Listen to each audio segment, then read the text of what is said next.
Hello, everybody. Dr. Lonnie Stewart here from the Healthcare Education Transformation Podcast. Are you a physical therapy student about to start studying for the National Physical Therapy Examination? Or maybe you're a professor, a program director, or clinical instructor who teaches DPT students preparing for the NPTE?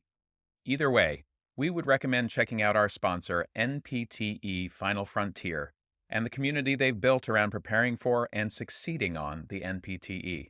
That exam and the preparation that goes along with it can be long, tedious, difficult, and stress inducing, but it doesn't have to be. NPTE Final Frontier has the tactics and resources to help address all of the usual barriers. They even have scholarships to help with NPTE study courses, FSBPT registration fees, and even research opportunities.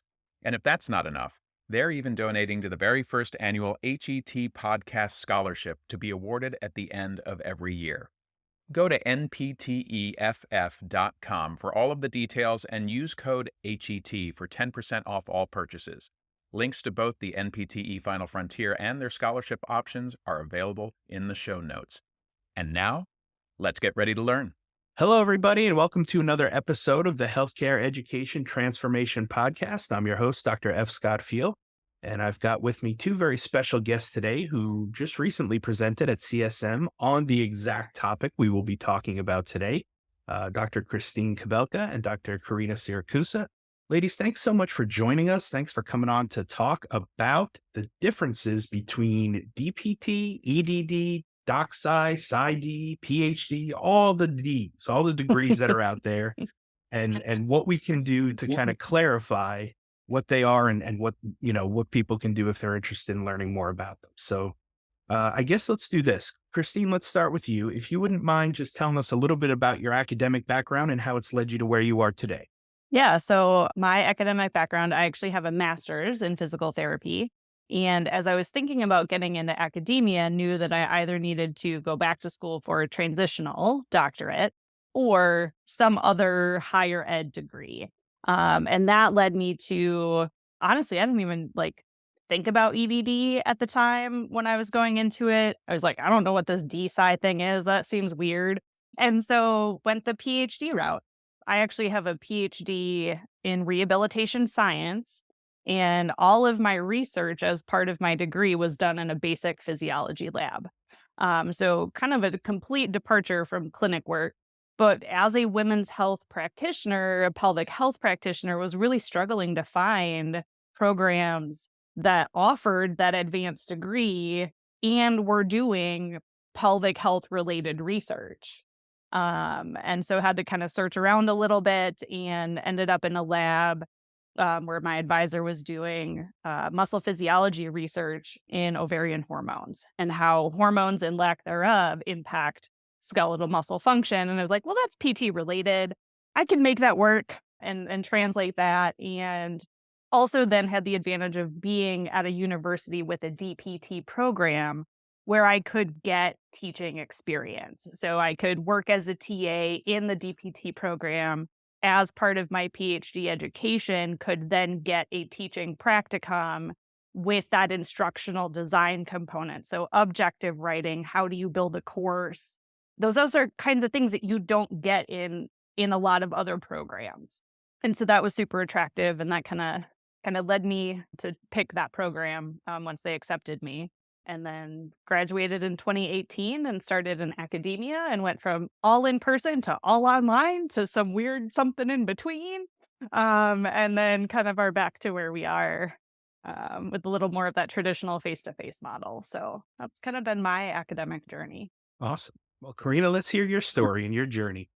My journey is a little bit newer, actually. So I graduated in 2005 with my DPT. And, enjoyed teaching, but, didn't think that it was going to be my primary, thing. I really didn't have immediate plans to go into academia. Started practicing right out of the gate in 2005. Loved it. But as I kind of got the teaching bug, so I started adjuncting and I started teaching some continuing ed, and it's really found that I enjoyed it, and also found that, I was just kind of moving away from that clinical, wanting to do long-term clinical practice. I started researching what it would take to get into academia. And at that point, CAPTE had already kind of made the ruling that, the majority of the faculty needed to have that terminal doctorate. So even though I have two board certifications, so I'm board certified in both women's health and oncology, I knew I was going to have to get that degree. And then also, when kind of trying to decide which degree to get, both of my board certifications are kind of in niche practices, right? So not it's something that PT schools maybe spend a lecture on or maybe a week. And so I knew I was going to really have to make myself look attractive in other ways to really get a job in academia. And so I decided to go more towards the EDD route. So the doctorate in education. I was very lucky that I found AT Still University, which is where I got my EDD. I just graduated literally 2 weeks ago. So yeah, it's after a lot of work. But I chose the EDD because for a couple of reasons. In talking kind of with my academic advisor from my PT school, originally she said, go the EDD route because have done so much as a clinician. You need to learn how to become a teacher. She's like, you don't know how to write course objectives. She goes, you have a gift for being in front of the classroom, but you don't know all that other stuff that you're gonna need in order to really be involved in a PT program. And so that was why I picked it. I picked AT Still specifically because their EDD focuses on health professionals. So it was not, I didn't want a program that was a bunch of people trying to be high school principals. I wanted something that was geared towards higher education and graduate education. And so that was the program. But it took a while for me to find a program that checked all those boxes for me. A lot of them that I looked at kind of picked one or the other. So but I recently started full time in January with South College, which is a hybrid program. So that brought its own challenges because it is all hybrid. And even from an adjuncting perspective, most of the adjuncting I had done was in brick and mortar schools. So I felt the EDD also helped prepare me for that because we did a lot on hybrid education. So that is my journey.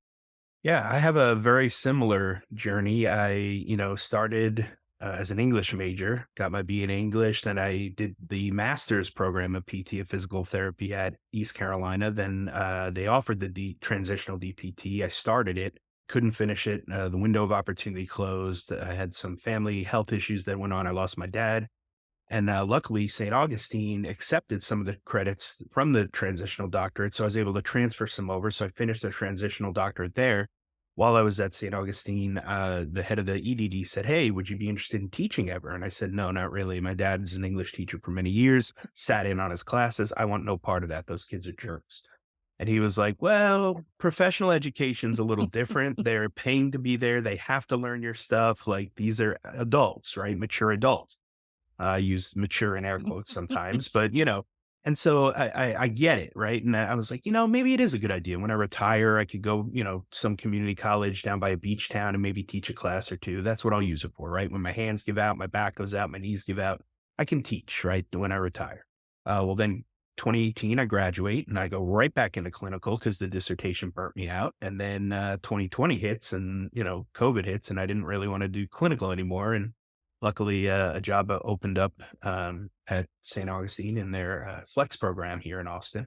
And so I've been, teaching full time ever since. But I had done some adjuncting for Baylor's 2-year hybrid program, which is, very similar to the South model. So I'd like to say that I had the foresight to say, look, the EDD is a great option because it does teach you curriculum development. It teaches you how to teach. It teaches you all these great things. And if physical therapy falls off into the ocean and is no more, at least you could teach general education, K through 12, college education, whatever. But I didn't. I literally just kind of fell into it. And, in hindsight, it's worked out, right? It's been a great thing that's given me a lot of opportunity. both within academia and outside of academia. So it's been wonderful. I love it. I love the EDD. I learned it. The didactic work was amazing. I loved learning how to teach and learn. I love the theory of knowledge and learning. I didn't like the dissertation process, but that's a whole nother rabbit hole that I think we leave for another day. You touched on something though I want to go back to, and that is the CAPTE rule, if you will, of currently it kind of sits at about 50% of DPT programs need to have terminal degrees for their core faculty. And it sounds like in 2025, they're loosening that up a little where 10% maybe can be in a program, but not finished. But long story longer, you can have a DPT, especially if you have a board certification, right? And teach in a DPT program. But most of the core faculty, 50% or so or more, have to have a terminal degree. What are your ladies' thoughts on that? What do you think about that just in general? That I can't believe that's a thing personally, but let's hear what you have to say. Karina, lead us up. What are your thoughts on that rule? So it's funny because before I started doing my EDD coursework, I kind of thought, yeah, I don't agree with this rule. There's so much that can be gleaned from clinical work and that's what you're really trying to teach them to do. But then the further I got into my own academic work, I thought, yeah, I needed this. I think that this was a good thing. So and I think whether you do the EDD or the PhD, it's still also teaching you how to teach someone how to think, not just those hands-on skills. And so having gone through the program, I actually kind of agree with it. I really do think you cannot have a program made up of all clinical faculty, like people who do not have that. I don't think it needs to swing one way or the other. I don't think you also need 100% of your faculty to have terminal doctorates, but I do kind of agree with the rule. So you think it's in the Goldilocks zone right now? I do. All I right. do. Christine, let's hear your take on it. I would say I agree, but if you kind of take a step back from CAPTE and you think about all of the other things that is expected of a faculty member, having that terminal degree, whether it's a EDD, a PhD, DSci, whatever, gives you exposure, at least, to what all those other things are. I think that kind of gets overlooked coming from a clinical side is it's not just the teaching.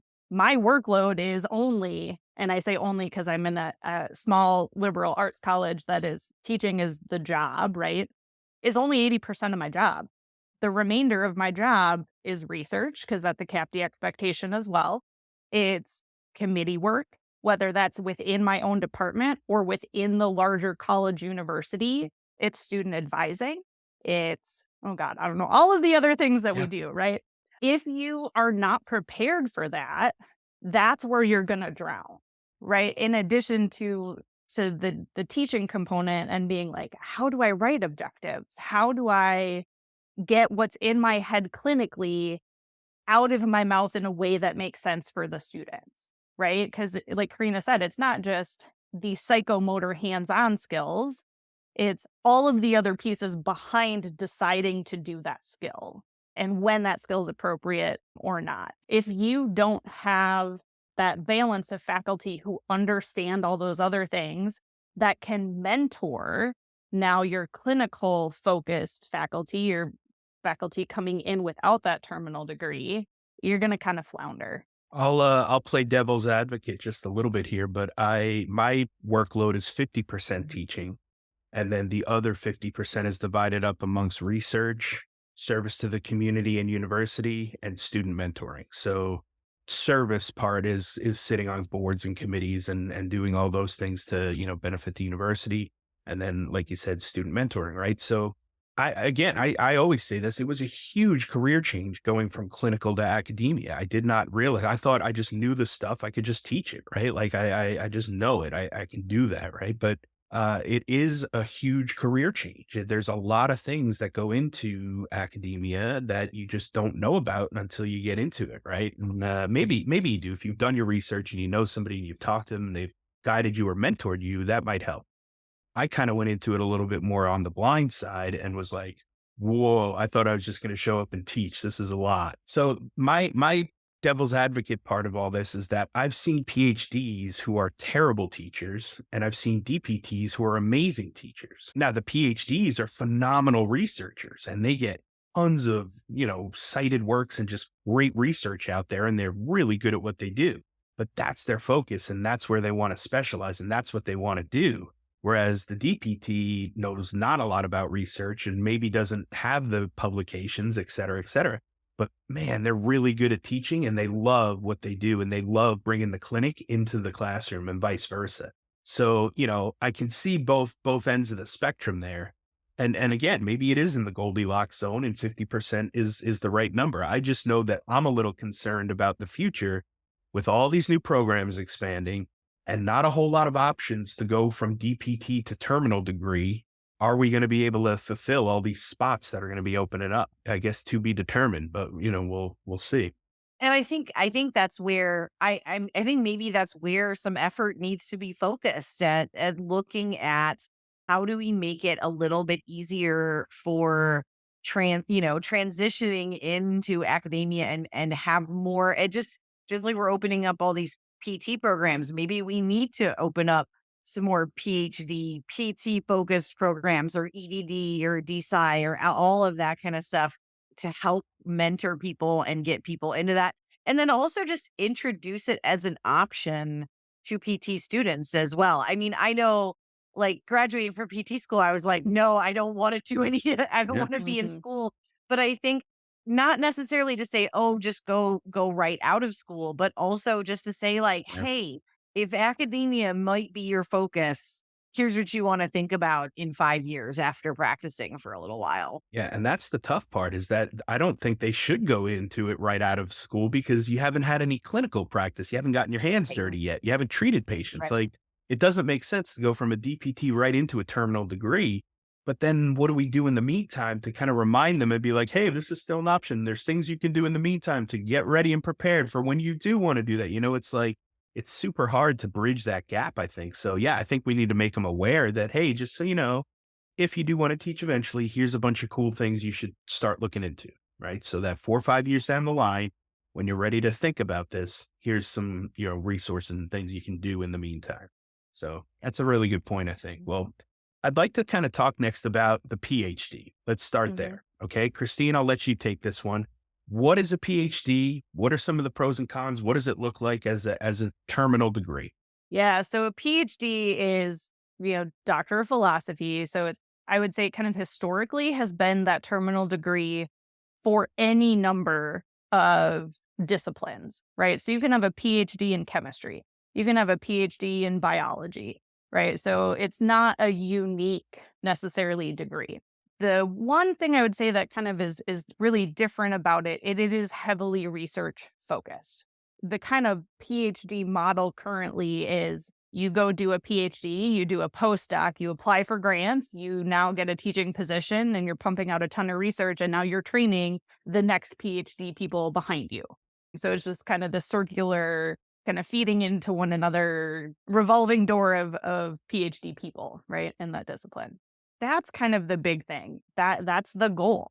And so for me, I know I had to search out the teaching component along with the research component. And then when you're talking like PT PhD research, there's a huge time component to that as well, because now you're introducing research in human subject trials and you have to recruit and all those things. In hindsight, not my goal going in, but in hindsight, really happy that I ended up with a kind of basic science laboratory doing research, with a mouse model of menopause where I could be like, hello, mouse company, I need 60 mice for the study. And in 2 weeks, they were there and ready to go. And, 6 weeks later, the study was done. So I was able to do my PhD in 4 years, which is like unheard of, full time. So start to end, 4 years, I was done. When typically it tends to be maybe a little bit longer. So you're in that like 6 year or 7 year ish range to get all your things done for your dissertation to complete all the requirements of that. So I think that answered the question. Yeah. I guess just like a follow up cost wise, right? some PhD programs cost a pretty penny and some are actually paid for by the grants and the research you're doing. How does that all kind of work? That's actually something I looked at in making my decision. I had kind of said from the outset, if I'm going to go back to school, how do I not pay for it? Right? I still have master's loans and things, or how can I, pay less? Right? So instead of, are there opportunities within that program for me to have a teaching assistant job, to have a research assistant job that might offset tuition costs a little bit or give me reduced tuition? And then in searching programs and talking to more people, I was like, well, can I go somewhere that's fully funded so I don't have to pay anything? It's a huge reduction. So I had been working in the clinic for, oh God, what, like 10 years before I started my PhD. So I'm like, that's going to be a massive pay cut because now I'm a graduate assistant stipend that's significantly less than I was making in the clinic, but I'm not accruing additional student debt. And so that was something super important to me and ended up at University of Minnesota with an advisor who had full funding.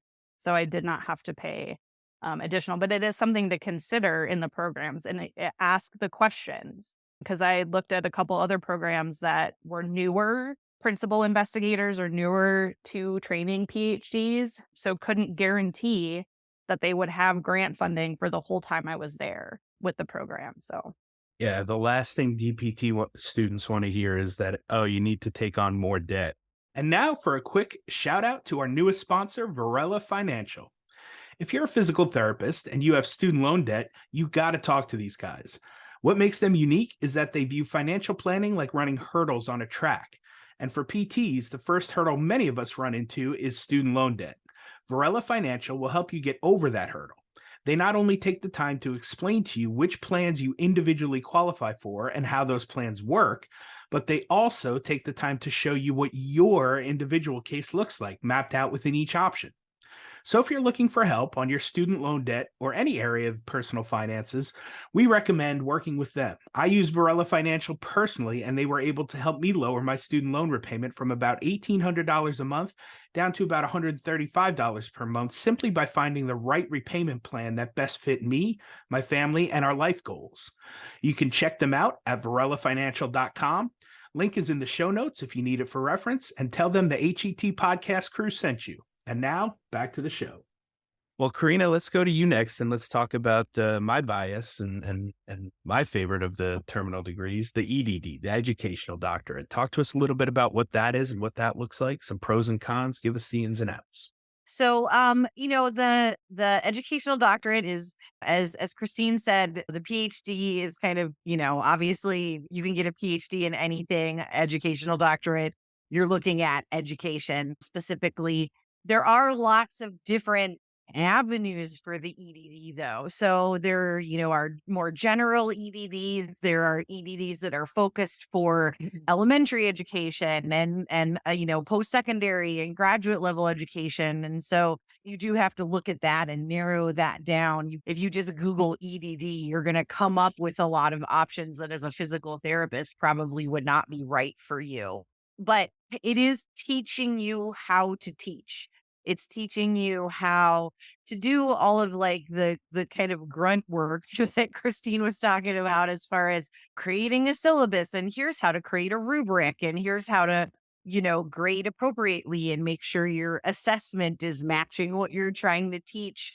All those things that I thought I knew and then got into my program and realized I didn't know, didn't realized how not great some of my previous classes were. So it does teach you that. It also just teaches you about how humans learn, and how to help specifically in my program, the adult learner, because that's very different than teaching elementary or even undergraduate education. So that's really what it helps with. Your dissertation is usually has something to do with, for me, physical therapy education or graduate school education. From a research standpoint, though, it is a little bit, I won't lie, easier because I'm not in a lab. You're generally either doing, more qualitative research where maybe you're conducting some focus groups with some human subjects, or you're doing more survey-based research or retrospective research. So for me, I didn't want to be in a lab. And so that was kind of something that was a little bit more attractive to me. The other nice thing about the EDD is that you can do it while you're still working. So I was working a full time job while I did mine because mine was an online program. It was a lot of nights and it was a lot of weekends. I haven't had a Sunday free in the last 2.5 years because of that. To kind of Christine's point, yes, I got to work the whole time, but I accrued a whole bunch of debt. At the time, it was an investment in my future. I knew I wanted to move into academia, so I knew it was something I had to pay for. Luckily, the hospital that I worked for actually had some educational assistance, even if it was a degree that would take you away from that job. Eventually, they still had that available, so that offset some of it. But I was in the situation where I was so close to paying off my PT school loans. And then I basically put all that money right back onto my Yep. onto my loan balance sheet. And so that was also something that I had to wrap my mind around was that, yeah, I have to pay for this. So it's that balance, checks and balances. Yeah, I had a very, very similar experience. I worked full time while I did it, nights and weekends. I had a family, 2 kids. I don't know what I was thinking, but got through it somehow, right? Worked it out, figured it out. Did accrue another, 40 or 50 grand worth of debt to add on to, what I already had. So that wasn't fun. But like I said, at the end, in the end, it really did open up a ton of opportunities for me that some I didn't even foresee, right? Obviously, yeah, I could use it for academia. I knew that, but there have been opportunities in consulting and in, course development and things that I just never would have even imagined.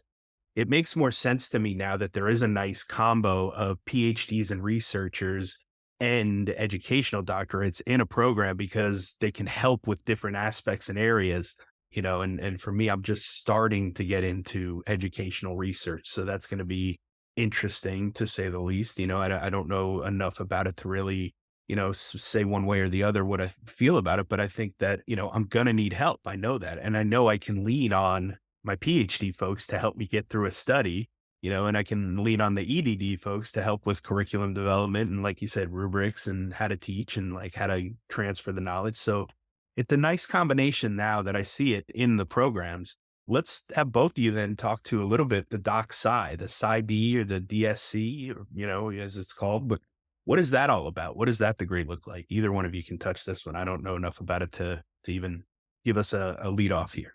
Again, I think it's similar in PhD and EDD. I think it is geared a little bit more towards PT, but even within that, there are so many avenues and things that you can do. So I think it has a little bit of that kind of build your own program aspect to it, in Mm. terms of like your research track, right? So in any of these programs that we're talking about, there's going to be a base set of here are the classes related to this degree that you have to take, to kind of give you that foundation for the degree. But the research component can be whatever you want it to be.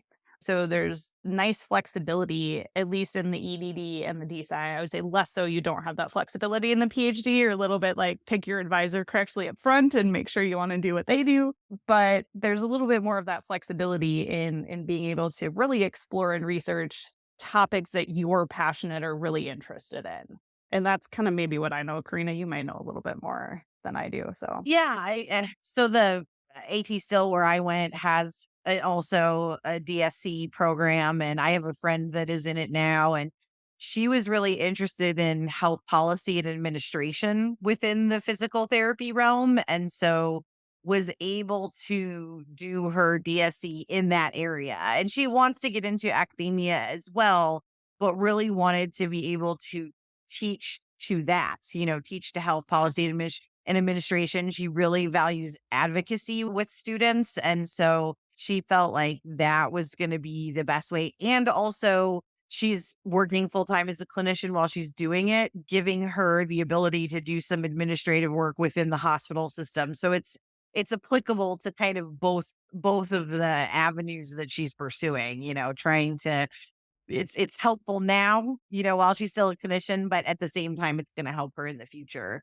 But I would agree it tends to be geared much more towards kind of the clinical side of things and not as much towards the educational side of things. It is still helping you with those core classes. And then there are a lot of DSEs also that are online or hybrid. So Mhm. I think that helps too when you're comparing programs. If you say, like, I can't afford to move across the country to go to graduate school, or I need to at least be able to work part time.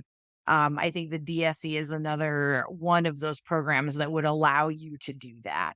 From a big picture standpoint, I think we've given a pretty decent overview of some of the options out there if people want to pursue a terminal degree, because I think it is probably the best way to get into academia and stay long term, right? I think, like I said, having a DPT in some sort of board specialty will get your foot in the door for sure, and you can probably teach with that. But I know it definitely kind of comes to the CAPTE rule again, and just making sure you have enough terminal degrees to make sure you can bring on some of those DPT folks that are really good clinically and are board certified specialists. So I think we, like I said, kind of have given a good overview. Let's now talk a little bit then about, all right, you decided that you may want to go into academia, right? You're a DPT and you're thinking about academia in that 5 year down the road kind of vision. What are some advice or tips or tricks or pointers that you would give to people to start doing and getting involved in if they do want to indeed pursue a terminal degree and go into academia eventually? Christine, let's start with you. Yeah. So one thing that I tell people a lot is really kind of hone in on your goal. So why are you pursuing the degree, right? So you got to dig a little bit deeper than just I want to go into academia.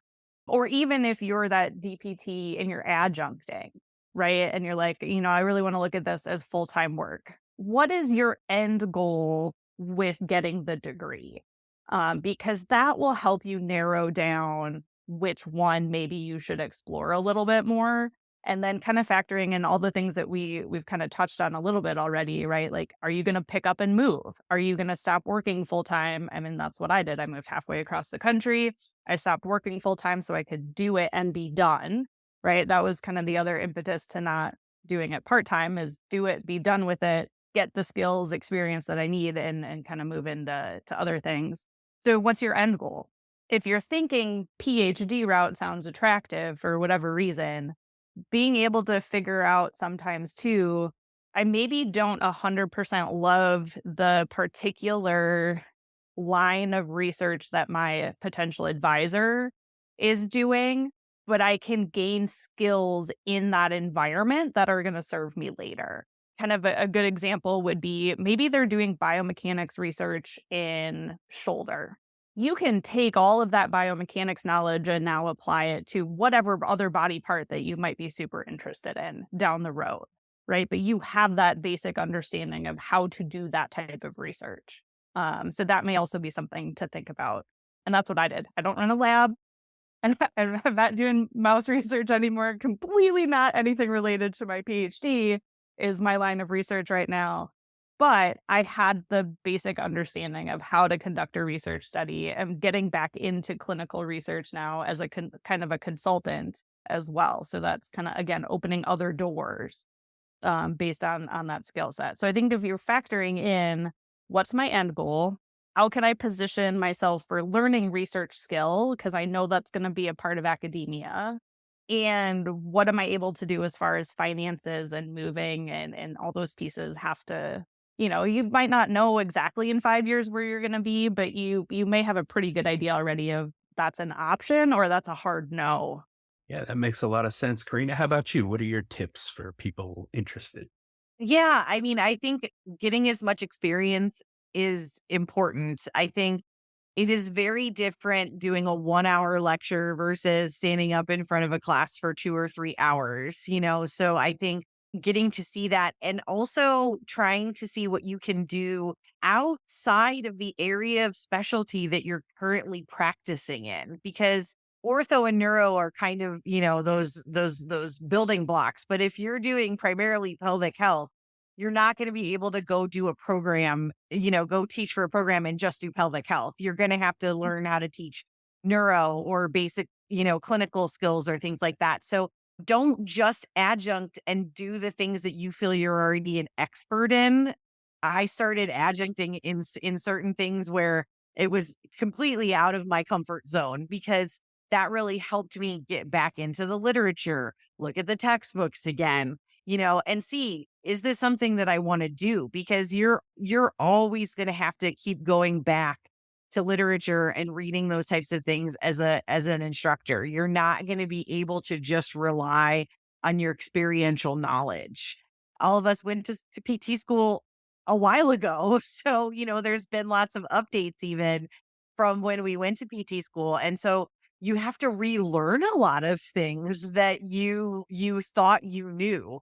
And so that's my big advice for people is make sure that you're ready to get back into that and you're ready to continue basically going back to PT school yourself a little bit in order to be in academia. And then last would be just like volunteer if you can, if you know somebody in academia to be able to talk about curriculum development or to be able to work with them on some course objectives if you are going to adjunct in a class.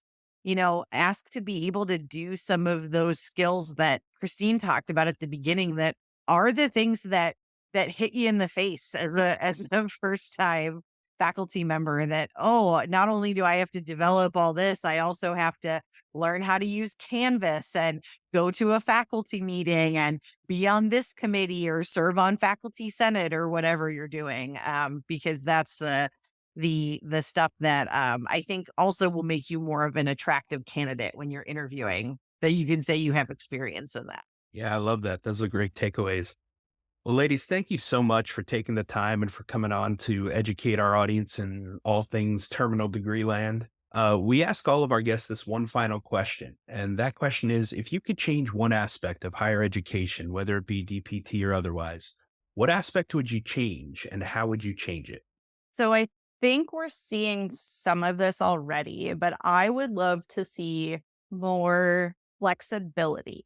I think the undergrad does a good job of, you can change majors and do all those kinds of things, but I feel like in PT especially and in graduate school, we need more flexibility in terms of I might start down the OT path, but really decide that PT is for me.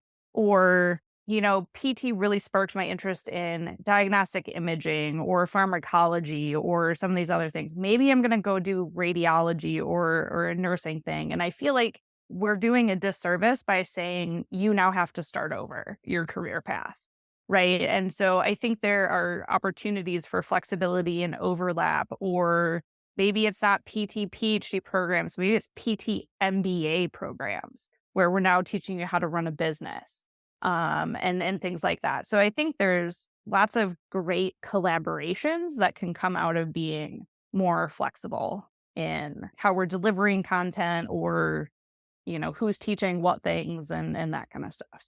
Yeah, I love that, Christine. I think that, we don't get taught business. I teach the business and admin course for us, and it's very, very little surface level stuff. So these students that are graduating with insane amounts of debt have no idea how, to run a business or start a private practice. But what's worse, they don't know how to, do a proper interview, red flags to look for, contracts to take, how to negotiate a salary. Like they don't know a lot of the business acumen stuff and how healthcare business works and how we even get paid. Right. So they have no idea. They just think, oh, I'll just graduate and make six figures and everything will be great. And it's like, well, it doesn't exactly work that way. You have to understand how we get reimbursed, if you will, or paid, and then what that looks like from a salary standpoint, et cetera, et cetera. So just sheer real world business acumen would be nice, and we, a lot of times we'll hear the argument, oh, we don't have time to teach that. It's not all on the MPTE. I understand, but if we're trying to set these students up for success in the real world once they graduate, we got to give them something. I'm a big fan of that. Carina, how about you? Let's hear your answer. Mine kind of really builds along those lines. Is we have to teach to the NPTE, right? We have to help them pass their boards, but we're not giving them a real view of what's beyond that. It's like the goal is passing the NPTE. There you go. You're done. And we know that people go on to other programs, or some, there's so many things. That's what I loved about physical therapy in the first place, was that there were so many avenues that I could take that degree. I work with patients getting wheelchairs, and a lot of the wheelchair vendors and the DME vendors are PTs and OTs. And I didn't even know that was an option going into PT school. So I think if we can allow students to have some more of those experiences, I realize we can't fit it all into the curriculum, but if we could design some time for students to be able to explore other options within the realm of healthcare, or other things that they can do with their degree, consulting, teaching, working for a DME company, international instruction, outreach, advocacy, all of those things. That's what I would love to see. So, like you said, they can come out with a little bit more of a plan, even if it's a long term plan, even if it's, I want to go practice for 5 years and then I want to go to this. At least they're not starting from scratch. Or they may think, like, yeah, I want to be a business owner, and then go shadow somebody who owns their own PT practice and think, oh my goodness, I can't do that. That's too much. But if you try to jump into it without any of that shadowing opportunity, it's going to be really hard to make that decision. Yeah, I mean, at the very least, we got to bring awareness to all the opportunities out there, right? And I think with things like population health becoming more popular and integrative wellness and medicine, and Mhm. I think that lines right up very well with physical therapy and direction that we can head, and opportunities that are available to us, and, even non-clinical options, right? I've interviewed a bunch of people that have worked in non-clinical jobs and done great, patient client management or patient client satisfaction or equipment testing. A lot of options out there. And again, we have to at least take the time to make them aware that these are even options, right? We don't have to spend a whole semester on it, but hey guys, it's not just 9 to 5, clock in, clock out physical therapy work and patient care work. Mhm. Like, there are other options out there. I have an interview on the books as well that I can't wait for, with a hospital CEO who's a PT. So Mhm. we Yeah. can be CEOs too. It's crazy, right? But that is within our lexicon. We have the skills, we have a lot of the knowledge. A lot of it's going to be life experience, and like you said, having a long-term plan. But we can do that. We can do things like that, and they need to know that those are options. And really, I think, we're the only ones that need to give ourselves permission to do those things. So, well, ladies, thanks so much again for your time and for taking time out to come talk to our audience and educate them. Where can people find you if they want to just follow up and ask more questions, or see what you ladies are up to these days? Yeah. So I'm at the College of St. Scholastica. So you search CSS. It's in Duluth, Minnesota. All of our faculty information, email, phone is posted on our website. So you can find me there. And I'm on Instagram a little bit, but not that much. So old school over here a little bit. Email is probably the best way to get a hold of me. And the same thing. So I'm at South College, specifically the Knoxville campus. So people can find my information on there, and email me. I am on Twitter. It's at Carina_DPT. But mainly I'm on Twitter for when I'm at CSM because I am the program chair for the Academy of Pelvic Health. So most of my postings are CSM related, but they can also, I've had some people that have, messaged me there. And so I'm always happy to answer those. But email, again, same thing. I am old school. That's the one thing. I feel like you can either be on social media or you're not. Like, there's No in No in between. you have to between. leave Fair enough. it. All right. Well, we'll put Yeah. those links in the show notes so everybody can find them easily. Again, thank you guys so much for your time, and I appreciate you coming on. Yeah. Thank you for Thank inviting you so us. much. Well, I hope that episode was entertaining as much as it was informational and educational. If you enjoyed this episode or any of our past episodes, we ask you to please subscribe to the podcast and leave us a rating and review. And please share out the episodes to those who you feel may be able to benefit from them. We also urge you to follow us on all social media platforms at HET Podcast, and let us know what topics or experts you would like to hear from in future episodes. And just as a reminder, none of the information on today's show should be considered medical advice. It's simply infotainment or edutainment to help educate our audience. For medical advice, we always advise you to reach out to your preferred medical professionals, and we'll see you on the next show.